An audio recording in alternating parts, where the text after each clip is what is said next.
And you mentioned the indigenous language of was it the Aztecs or the Mayans? Both of them. Both of them. You said it was connected to an old Hebrew. Ancient Paleo-Hebrew. Ancient. So does that mean that that language that was indigenous to what Mexico and Central America is today was a Semitic language? Yeah. So what the schools teach you is an indoctrination. You get inducted into this indoctrination of what they want to call you, or what they tell you that you are.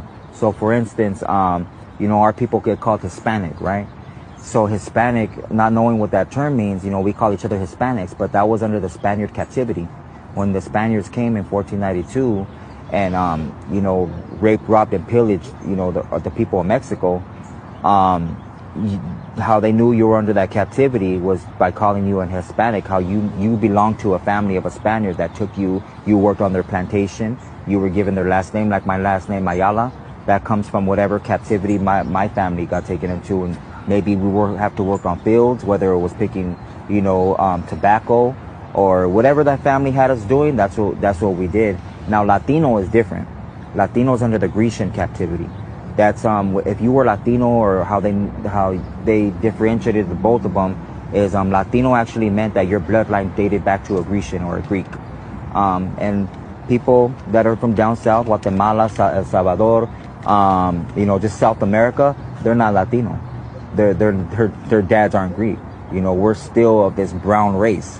Like they call, black people or African Americans that are here now Africans, and they're not from Africa. They actually just got taken into captivity in Africa while fleeing Israel.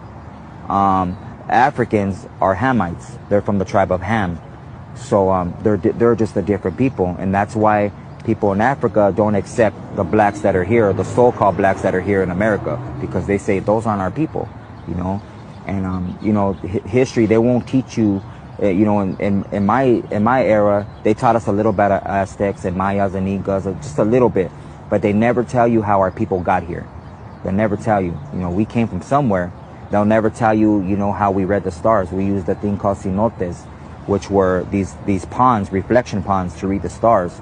While Columbus was looking up at the stars, trying to read them, trying to find these holy people that had a blessed land that was promised to them, full of riches and rich soil and all this and that, he was looking up at the stars, and he didn't know how to use geometry using the reflection ponds, and that's how we got here.